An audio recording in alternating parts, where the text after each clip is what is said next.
Hello everyone, today in this video we will fight against the Atmos character of our world around us, and this time we will discuss about the usage of some technological advances. I wouldn't say that these are really advances, because since 1960s people are only making some, in quotation, progress in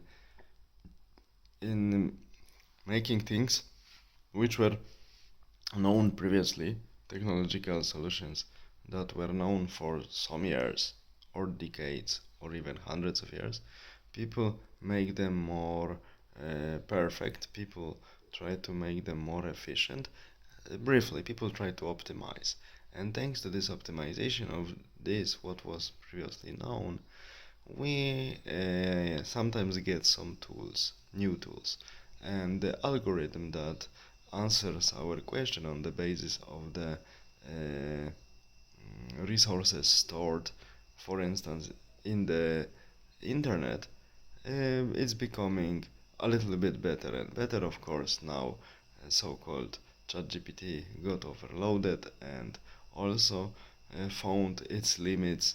Like everything, nothing is perfect, but as of now, I would say this algorithm is useful. For instance, when someone needs to do something really quickly, and this is good help and support to make things quicker.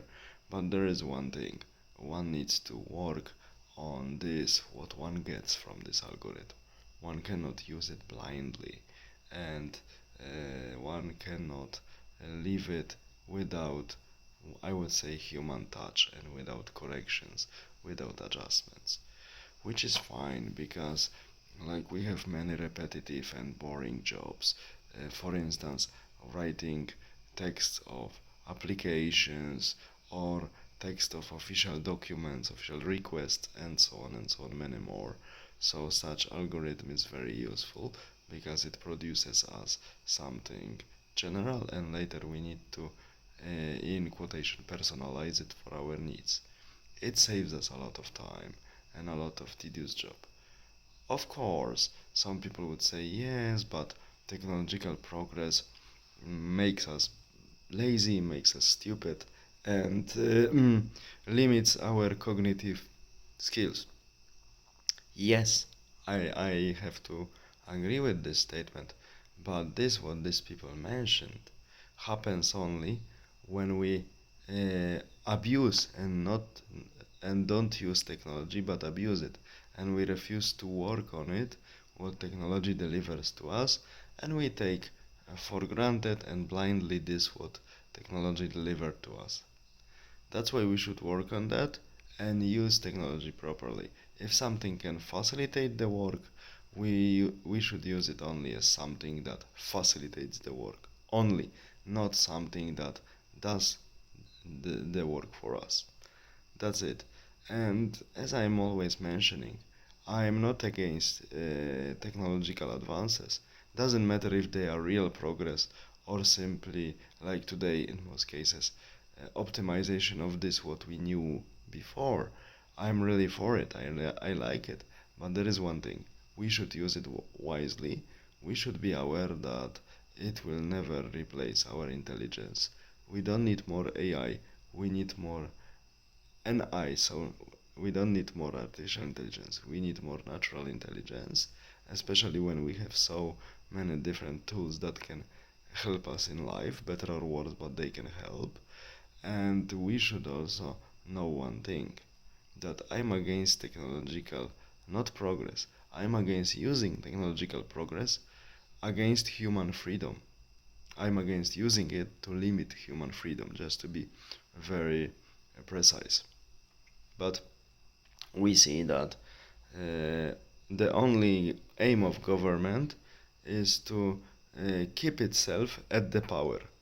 So is to keep the power. This would be good translation of the quotation from one of my favorite Polish historian and civilization theorist, Felix Konieczny.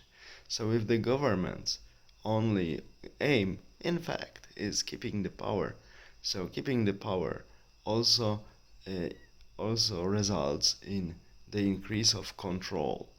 That's why, as I told you, I love technological advances, but I really don't like the way how they are used very often to limit human freedoms. That is why our fight for freedom will never end.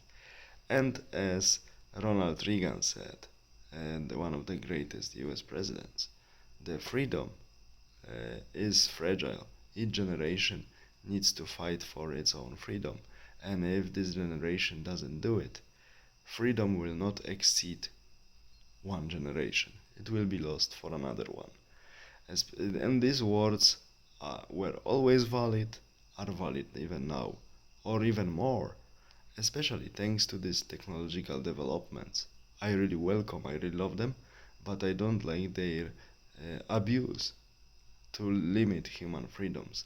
And against that, we need to be united, aware, and we need to fight for our freedoms. This is how I see it, and I hope I convince you that technological advances, if we use them wisely and we do not allow people who have power to use them against our freedoms, everything should be fine. All the best. Have a nice day. Bye.